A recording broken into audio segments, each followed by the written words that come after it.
The golden era of bodybuilding, the aesthetic, the line, the posing, the legends, Arnold, Zane, Franco, their physique are still idolized decades later. But what if I told you that some of their training and nutrition habits were actually holding them back? Today, with modern science and experience, we can spot key mistakes that the icon of the past made, and that many lifters still repeat today even without realizing it. So, if you ever copied a golden era routine, or ate like Arnold, or trained until total collapse, because that's just what they did, you might be doing more harm than good. Let's break the myth and extract the real lesson from the golden era. Let's go. First thing first, let's talk about what is the golden era. The golden era is the period that spawned from the early 60s all the way down to the end of the 80s. Bodybuilders were lean, aesthetic, and well proportioned, long before today's mass monster. The focus was on symmetry, vacuum poses, and a Greek statue look. Big arm, small waist, big chest, V-taper, with a lot of details in the back. They all train at a place like Golders Gym on Muscle Beach, which was in California. They all followed a high volume split, often training twice a day, and relying heavily on posing, mind-muscle connection, and diet quality. They were using steroids, yes, but nothing compared to the pharmacological chaos of modern bodybuilding. Now, let's talk about the mistakes they all did. The first one is quite obvious, and that is the over-reliance on volume. They were doing 20 to 30 sets per muscle group in 2 hours session, 6 training days a week, 2 training per day. And for the case of Serge Nubret, even more than that. Modern research shows that hypertrophy plateaus beyond 10 to 30 weekly sets per muscle. The more you increase it, the more you decrease it for agonist muscle. For example, if you increase a lot of the delt volume, you will reduce the chest and potentially also the triceps volume as well. The second point was poor recovery practices. As we just said earlier, 6 training days per week and multiple training sessions per day. Also, the training was quite imbalanced between several muscle groups, for example the rear delt versus the front delt, or the quads versus the hamstring. And even more so, much more training was done for the upper body than the lower. That is something that you need to avoid, and you need to focus sleep, rest and recovery for long-term progress without overuse injuries. Also, no need to train every day. 3 to 4 weekly sessions is ample enough for you. The third point I would like to talk about is periodization. There was no structured phase, there was no deload, there was no mesocycle, there was no key factor that were focused for a selected period of time. Holy Jesus! What is that? What the fuck is that? It was most often going by feel or the shock principle, which is to just come and decide that you are going to totally destroy your muscle by doing intensification technique, such as forced reps or drop set or any kind of other intensification technique. Today, we know much more about periodization, and that helps optimizing the performance and minimizing the injuries. For example, powerlifters are key athletes to give you a good example about that, but also the weightlifter and even today's bodybuilder. There was also an obsession with clean eating and low fat. Chicken, rice, eggs, steaks, greens, daily. And a huge focus on low carb diet, despite the high steroid use, because that's just what Arnold did, so everyone followed and copied.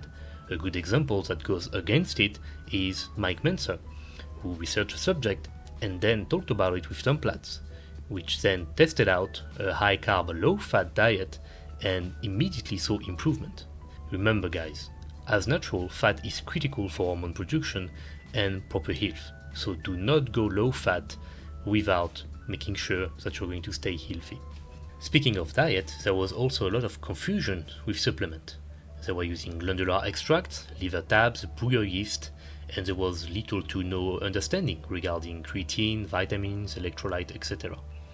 Today we have much more room and science-backed studies that show us what is useful, what isn't, what can be a focus for athletes, and what can just be a loss for your purse. At the time, ads were something that was extremely common, but the result behind were just pure marketing, more often than not.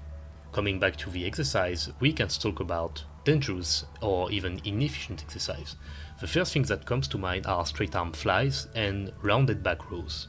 But we can also talk about the practice of doing very heavy behind the neck press and pull-ups or pull-down as exercise that were doing basically the brunt of the work for their training. Look, it's not about the fact that they are dangerous. They are just requiring more of you, a proper integrity regarding your joints, a very good technique, but also a very good proprioception, meaning you basically have to be extremely athletic to do them first and foremost safely, but even more so to do them heavy. Today we have much more understanding and knowledge regarding biomechanics and anthropometry, so we know how to emphasize joint safety while still doing a very good work regarding the muscle hypertrophy stimuli. As an enjoyer myself of BTN movement and even relaxed back rows, I can tell you that it's not that you should not do them, it's just that you should be more strategic when implementing them in your training program. Finally, there was a lack of individualization. Basically everyone was doing what the champ and the champs just under him in placement were doing. So everyone followed Arnold's routine, which was a triple chest and back, delt arm and leg split. Everything was done 3 times per week, twice training per day, 6 days a week, while actually what you should do is to train more about your own genetic, your own preferences, your own structure and recovery.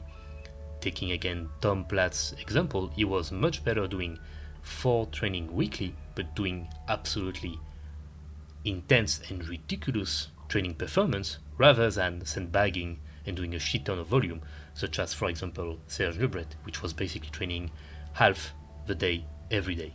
Still, there are a lot of lessons that we can learn from them. I made a specific video about it, but here are some.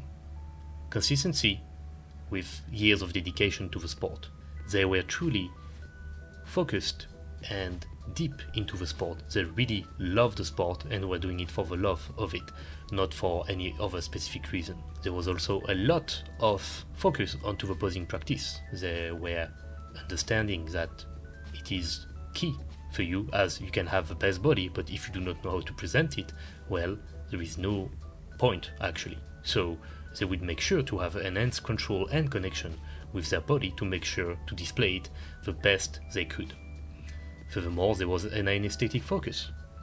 The proportion, the symmetry, what was mattered the most. Yeah, sure, Arnold was a pretty good mass monster for this era, but keep in mind, he actually could have gone way bigger, but just decided not to, after talking about it with Joe Wader, especially in 1969 and 1971, where he just decided to stay about around 110 kg or 240 pounds. Finally, the passion and the intensity was there. The gym was sacred. All of them had a brotherhood, a camaraderie. If you were going into the gym, you were going to train with everyone, lift heavy with everyone, and make sure to push everyone. It is much, much less the case nowadays, where gyms are almost a toxic environment, where you can see pretty extreme people, and unfortunately, because of social media, something that is now basically a GTA lobby. Finally, let's go and review the modern lesson that we just talked about. First and foremost, I want you to train smart, not just hard. Yeah, sure, you will have to train hard to have result, but first and foremost, you need to make sure that your training is smart. Then you go hard. Make sure to modulate intensity and volume strategically. Look, there is very little chance that you actually benefit from going extra intense with your training with minimal amount of volume and minimal amount of frequency. And the reverse is also true. There is little to no chance that you respond extremely well to ultra high volume with low intensity and low frequency. Make sure to modulate this trifecta. And if you need more information, I have done guides in my ebooks about it. Third, make sure to prioritize recovery and sleep. It is where you will grow. So make sure to have ample enough and to really make sure that basically a third of your life is going to be great, because 8 hours in 24 hours a day is basically a third of your life. Do not fear to eat fat. Dietary fat is key for hormone production and health. Also, a shit ton of vitamins are liposoluble, meaning they will only be digested and assimilated in fat, such as vitamin A, D, E or K. So fat is your friend, not your enemy. Use biomechanic and anthropometry exercise that suits you, meaning that you will have to understand how your body works, what is better for you, what is going to make you more injury prone, or what is actually totally bulletproof for you.